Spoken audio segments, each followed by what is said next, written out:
Kami ngobrol dan kami menemukan satu data bahwa ternyata dinasti Ibnu Saud yang sekarang berkuasa di Saudi Arabia, di Najd, itu bukan keturunan Arab. Sama sekali bukan keturunan Arab. Tetapi itu adalah keturunan Yahudi Irak. Dan ini diakui oleh Raja Faisal tahun 1967. Lihatkan, Bapak Ibu bisa mendapatkan penjelasannya. Silakan buka buku Muhammad Abu Eza, itu yang paling mudah untuk Bapak Ibu dapatkan. Tapi ternyata buku ini sudah ditarik dari peredaran. Kenapa? Karena Ustadz RB selalu membahasnya. Ya, dulu ada banyak di mana, di Gramedia. Sekarang sudah tidak ada. Bapak Ibu sudah tidak ada di Gramedia. Kalau ada yang tahu di Buah Batu silakan. Judulnya apa Pak Ustadz? Simbol-simbol Illuminati di Tanah Suci Mekah. Penulisnya Muhammad Abu Eza yang lama tinggal di Timur Tengah. Bukan hanya satu dua Pak, orang yang baru pulang dari Arab ngobrol sama saya betapa hancurnya politik Islam di tanah Arab. Dan Cina sekarang sudah merajalela. Lihat Jeddah tuh. Ada Cina Town Pak di Jeddah Pak. Itu berpengaruh. Dan Dubai itu sudah di tangan Cina sekarang. Ngeri Bapak Ibu. Ketika saya membahas ini, datang tuh satu-satu mereka, Ustaz, betul saya 2 tahun Ustaz. Ada yang masih muda tuh, sama istrinya 2 tahun tinggal di sana karena ada kontrak kerja dengan perusahaan minyak di Irak. Ketika pulang, maaf, di Arab ya, di Arab Saudi, dan lama tinggal di Arab. Di Jeddah itu 2 tahun beliau tinggal. Dari Jeddah pindah ke Riyadh, dari Riyadh pindah ke mana? Termasuk kakak saya 12 tahun tinggal di sana. Ceritanya sama Bapak Ibu. 1960-an, Raja Faisal ceramah. Dan ini dimuat di The Washington Post. Dan Raja Faisal ceramah. Sesungguhnya kami bangga menjadi komunitas kecil Yahudi yang berada di tanah Arab. Bayangkan. Ya, sesungguhnya kami bangga menjadi komunitas kecil Yahudi yang berada di tanah Arab karena kami adalah keturunan bangsa Yahudi yang ada di Arab. Tuh, kata Raja Faisal. Dan ini dimuat The Washington Post. Siapakah dia? Ini. Dia bernama Mordakai bin Ibrahim bin Moshe. Dia ini orang Yahudi yang berada di Irak. Dia saudagar kaya raya. Dan dia penjual biji-bijian, kacang-kacangan. Kalau kita datang ke Tanah Suci Mekah pulang umroh kan bawa kacang-kacangan ya Bapak. Nah itu dari Irak dulunya. Nah yang biasa belanja orang Irak tuh ke sana. Maaf, orang Arab tuh belanja ke sana untuk berdagang ketika musim haji. Salah satunya yang datang ke sana adalah suku Anza. Nah, suku Anza ini datang belanja ke toko kacang-kacangan ya, kepada tokonya. Ditanya, "Kalian dari mana?" "Kami dari suku Anza." "Dari suku Anza?" Dirangkul tuh pimpinan kafilahnya. "Aku juga keturunan suku Anza. Kita bersaudara." Oh, dirangkul. "Apa tuh?" "Kami bangga ketemu dengan saudara kami di luar negeri di Irak." Padahal dia orang Yahudi, padahal dia bohong. Intinya maksudnya, ya dia berhasil mengelabui orang-orang Anza. Ketika suku Anza ini pulang dari Irak ke Mekah, dia ikut karena sudah diakui sebagai bagian suku Anza. Tinggallah di Al-Qasimi. Tinggal di Al-Qasimi. Di Al-Qasimi dia ketahuan oleh Syekh Al-Qasimi. Di Al-Qasim tinggal Syekh Al-Qasimi. Ya, Allah yarham. Itu Betawi. Dia bukan orang Arab. Hati-hati, dia orang Yahudi. Kehebatan penciuman dan naluri keislaman, ketauhidan dari Syekh Al-Qasimi mampu mencium kalau Mordakai ini bukan orang Arab. Apa yang terjadi kemudian? Dia tahu, tercium oleh Syekh Al-Qasimi kalau dia bukan orang Arab. Pinternya Mordakai, dia melakukan provokasi kepada para preman di sana. Maka dengan waktu singkat, Syekh Al-Qasimi berhasil dibantai. Dibayar tuh para pembantainya. Maka dia pindah ke Al-Ihsa. Di Al-Ihsa dia tidak ada yang mengenalnya. Maka di Al-Ihsa adalah banyak orang-orang yang menjadi pengikutnya. Namun ketika dia bertemu dengan sekelompok ulama-ulama muda yang paham juga kalau dia telah membunuh Al-Qasimi, karena Al-Qasimi menyebutkan dia bukan orang Arab tapi orang Yahudi. Tercium identitasnya, dia lari ke Al-Mali bin Busaibah.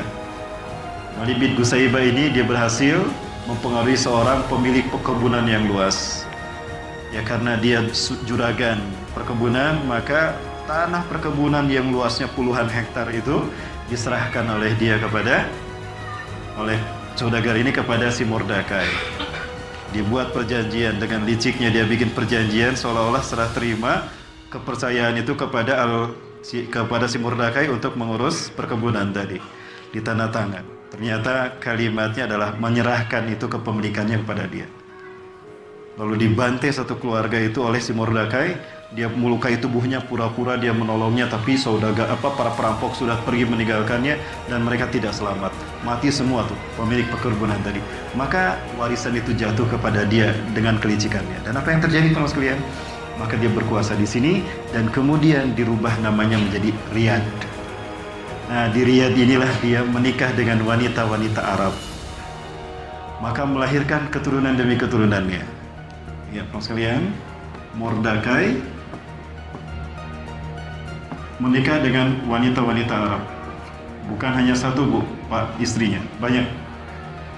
Salah satu dari mereka melahirkan anak-anak yang diberi nama-nama Arab. Mukrin bin Abdullah, dia mengganti namanya dengan Abdullah. Nama lain dari Mukrin ini adalah Abdul Aziz. Mukrin bin Abdullah atau Abdul Aziz ini melahirkan Abdurrahman bin Abdul Aziz, ya, bin Abdul Aziz Al-Saud. Inilah yang disebut dengan Raja Saudi. Ya, Rasulullah, dan ini orangnya. Jadi beliau ini adalah cucunya Mordekai bin Ibrahim bin Moses. Ini orang Irak. Jadi ini orang Arab apa orang Irak? Orang Yahudi. Orang Yahudi, bukan dari suku Anza.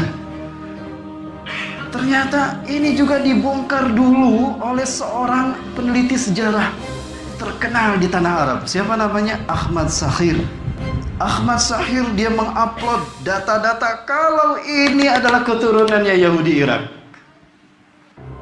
Begitu ketahuan ini membongkar ini dan kejahatan demi kejahatan keluarga besar Al Saud. Bapak Ibu, ini di zaman kita. Beliau di zaman kita. Beliau adalah pakar sejarah senior. Kalau kita kayak Profesor Ahmad Mansur ya, yang masih hidup zaman sekarang. Ini beliau satu keluarga, Pak, dibantai habis setelah membongkar kalau ini adalah keturunan Yahudi. Nah, Bapak Ibu, berarti dinasti Arab atau Arab Saudi, Najd. Dulu namanya Najd, Pak. Ya, dulu namanya Najd. Nah, maka pada tanggal 23 September 1932 dipersatukan 13 kerajaan jadi satu kerajaan besar, Kingdom of Saudi Arabia, atau bahasa Arabnya Al-Mamlakah As-Saudi Al-Arabiyah. Dari Najd berubah menjadi Saudi Arabia. Gak enak kita menyebutnya. Mau disebut Saudi Arabia atau Arab Saudi sama saja. Disebut Saudi Arabia artinya Ibnu Saud penguasa Arab. Disebut Arab Saudi berarti Arab milik Ibnu Saud. Padahal itu warisan Rasulullah untuk kita, Pak. Warisan Rasulullah untuk semua umat Islam seluruh dunia. Betul? Harusnya kita gratis, Pak, ibadah haji itu, Pak. Betul, Pak? Harusnya gratis. Kenapa? Kekayaan umat Islam itu sudah Allah berikan di tanah air mereka. Silakan Bapak lihat, Pak. Dimanapun umat Islam tinggal, itu mereka dibikin kaya raya. Ethiopia sekalipun itu kaya sebetulnya, Pak. Di bawah Ethiopia itu ada berlian. Betul? Ada minyak. Angola, dulu umat Islam mayoritas. Karena ada banyak minyak, 300 konglomerat berkumpul, dibeli itu Angola. Salah satu pembelinya adalah pemilik stasiun televisi di Indonesia. Jangan sebut Metro TV-nya. Ya. Allahu Akbar. Bapak Ibu rahmati Allah. Ini yang terjadi. Nah, kemudian apa yang terjadi, Bapak sekalian? Ada seorang dari Bani Sulaim membawa logam timah menghampiri Rasulullah. Ya Rasulullah, wajadu hadan min ardi Bani Sulaim min biladi min qaryati. Rasulullah, ini saya menemukan ini dari kampungku, Bani Sulaim. Apa itu? Ini tembaga, ini timah ya Rasulullah. Innalillahi wa inna ilaihi raji'un. Kok Anda mengucapkan innalillahi? Apa kata Rasulullah? Sayuzharul ma'adinu fi ardi Bani Sulaim, kata Rasulullah. Fi akhir zaman, ini tanda-tanda hari kiamat dan kehancuran Ibnu Saud. Di akhir zaman nanti akan digali barang tambang dari bumi Bani Sulaim, Arab Saudi sekarang. Wa yusharu ilaih syirarun nas, dan akan dikumpulkan di Arab Saudi ini seburuk-buruk manusia di muka bumi. Data ini kurang begitu, tapi nyambung salah, nyambung perambah.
Beritahu para sekalian, di saat keduanya cipika-cipiki, di saat keduanya menari seperti ini hari-hari besar Arab Saudi. Arab Saudi kalau sampai pada hari-hari besarnya, mereka ulang tahun dengan merayakan sword dance, tari pedang. Di saat beliau menari, raja ini saat itu belum menjadi raja, beliau masih putra mahkota, dan saat itu beliau menjadi gubernurian. Siapa? George W. Bush mengirimkan pasukan ke Irak, membantai kaum muslimin di Irak, di Baghdad, di Fallujah, di Rabi'ah. Ratusan masjid dibantai. Ada filmnya di sini, Pak. Di saat yang sama, pintar, dan mereka selalu begitu. Ketika mereka mengirimkan pasukan untuk membantai kaum muslimin dengan alasan terorisme, dia menari-nari dengan Raja Arab. Pantaskah Raja Arab melakukan hal itu? Sementara Raja Arab sendiri tahu kalau orang yang dia kaleng itu sedang membantai kaum muslimin, saudara-saudaranya di Palestina, di Irak, di Rabi'ah, itu ratusan kaum muslimin dibantai, bahkan bayi Pak terkubur hidup-hidup di rumahnya. Saya ada filmnya di sini Pak. Saya tidak berbicara tanpa fakta. Perbuatan ini dalam akidah tauhid al-wala wal bara sudah membatalkan keislamannya. Maka tidak salah kalau saya Abu Muhammad al-Maqdisi dari Palestina belum mengatakan kalau orang-orang pemimpin Arab ini sudah murtad, Pak. Nah, hal ini menggoncangkan istana Arab Saudi. Maka orang-orang Arab, rakyat Arab kecewa sama dinasti Ibnu Saud, sama raja-raja mereka. Maka keluarlah mosi tidak percaya. Galau tuh Pak, keluarga Ibnu Saud. Takut kehilangan kekuasaan. Konsultasilah sama Yahudi dan Amerika. Apa jawaban Yahudi dan Amerika? Bikin gerakan dakwah yang bernama Salafi Wahabi. Itu muncul tahun 2000 di Indonesia. Sekarang sudah ramai kan? Sudah ramai betul? Tidak semua Salafi begitu Pak. Tapi Salafi yang mereka ciptakan ini mereka takfiri. Kita disebutnya Ahlul Bid'ah Pak. Haram mereka hadir di majelis kita. Ada yang hadir sekarang di sini? Gak ada. Karena nggak boleh kajian di luar jamaah mereka. Itu Ahlul Bid'ah. UAS itu disebut Ustadz Ahlul Bid'ah, ahli subhat. Contoh lain, ada seorang Ustadz ahli syubhat. Saya singkat UAS. Disingkat Ustadz ahli subhat, disingkat UAS. Sambil ketawa-ketawa mereka berbicara seperti itu. Saya membaca salah satu tulisan ustadznya yang dulu satu harokah dengan saya. 21 tahun saya di harokah itu Pak. Dari sejak SMA keluar tahun 94 sampai 2014. Dia menulis, namanya Abu Salma, Pak. Abu Salma menulis dalam blognya, dosa Ikhwanul Muslimin terhadap umat Islam dunia. Dia kafirkan tuh orang-orang sekelas Syekh Hasan Al-Banna, Syekh Sayyid Qutub. Wah, itu Bapak pokoknya mah dikatakan pengkhianat, pengubah, pendosa, dijelek-jelekin. Tapi Bremer, orang Amerika yang menggantikan Saddam Hussein, disebut imam. Wajib mentaati Bremer. Di mana akidah awal-awal barunya, Pak? Ini penyakit mereka. Betul kata Rasulullah. Nah, ini fenomena akhir zaman, Pak. Kata Rasulullah SAW, saya khuruju fi akhir zaman. Akan keluar di akhir zaman nanti kaumun, satu kaum. Tahkiruna salatakum ma'a salatihim. Kalian akan minder kalau salat bersama mereka. Hebat salatnya, Pak. Ibadahnya hebat. Lihat mereka. Salatnya hebat kan Bapak Ibu, ibadahnya dahsyat. Wa tahkiruna qira'atakum ma'a qiratihim. Kalian akan meremehkan bacaan Quran kalian dibandingkan mereka. Hebat mereka kalau bicara Quran. Itu lihat di TV mereka. Saya nggak nyebut roja, Pak ya. Lihat di TV mereka, Pak. Hebat kalau ceramah, pengikutnya ribuan tuh. Tapi sombong mereka. Nauzubillah. Apa kata Rasulullah? Hum yamruku minad din. Mereka lepas dari Islam seperti anak panah yang lepas dari busurnya dan mangsaannya. Bapak Ibu, kalau anak panah lepas dari busurnya balik lagi tidak? Mereka diibaratkan lepas dari Islam itu seperti itu. Berarti mereka balik lagi tidak kepada Islam? Kalau saya lanjut hadisnya ngeri, Pak. Kalau saya lanjutkan hadisnya ngeri. Bapak Ibu baca saja sendiri hadisnya, awalnya itu. Akan keluar di akhir zaman satu kaum yang kalian akan meremehkan salat kalian dibandingkan dengan salat mereka. Kalian akan meremehkan bacaan Quran kalian dibandingkan dengan bacaan Quran mereka. Kalian akan meremehkan amal ibadah kalian dibandingkan dengan amal ibadah mereka. Hebat mereka, kagum kalian pada mereka. Lihat pakaian mereka, hijab banget. Pakai cadar, cingkrang, jenggotnya lebat. Tapi apa kata Rasulullah? Mereka keluar dari Islam sebagaimana anak panah yang lepas menembus buruannya, tidak balik lagi. Jadi kata Rasulullah, akan digali barang tambang yang dimiliki oleh Bani Sulaim. Bani Sulaim itu dulu namanya Najd, Pak. Sebelum dirubah namanya Najd. Namanya Najd. Ketika dipersatukan 13 kerajaan diganti menjadi Saudi Arabia atau Arab Saudi. Nah, Bapak Ibu rahmati Allah, akan digali barang tambang dari bumi Najd Bani Sulaim dan akan berkumpul menggalinya manusia-manusia terburuk di muka bumi. Bapak Ibu rahmati Allah, 2 tahun kemudian, tepatnya 1934, dibuatlah kesepakatan antara Saudi Arabia ya, di bawah kepemimpinan King Abdul Aziz Al-Saud. Ya, apa itu? Tahun 1934, Arab Saudi menjalin kerjasama dengan Amerika Serikat. Kerjasama pertama dengan Amerika membuat perusahaan Arabian American Oil Company, perusahaan minyak Amerika dan Arab Saudi. Apakah ini yang dimaksudkan Rasulullah? Akan digali barang tambang dari bumi Bani Sulaim dan akan berkumpul di tanah mereka seburuk-buruk manusia.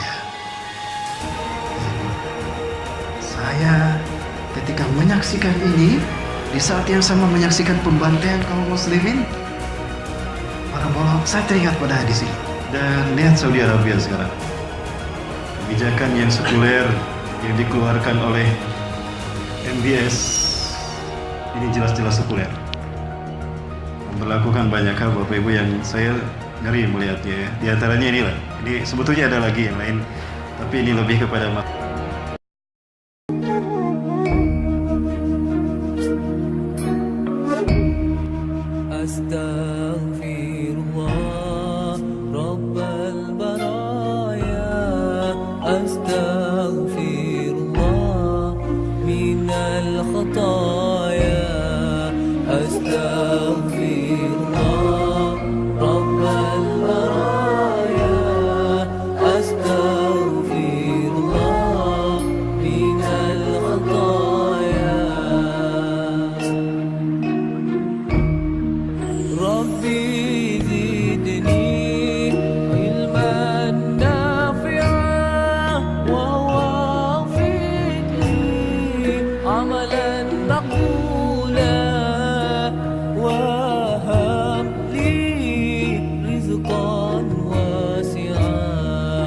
وتب علينا توبة نصوحا وتب علينا توبة نصوحا أستغفر الله رب البرايا أستغفر الله من الخطايا أستغفر الله رب البرايا أستغفر الله من الخطايا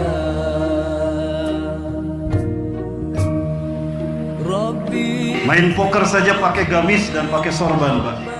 Kita sholat pakai blue jean. Aduh, punten yang pakai blue jean. Bukan tidak boleh, boleh asal menutup aurat.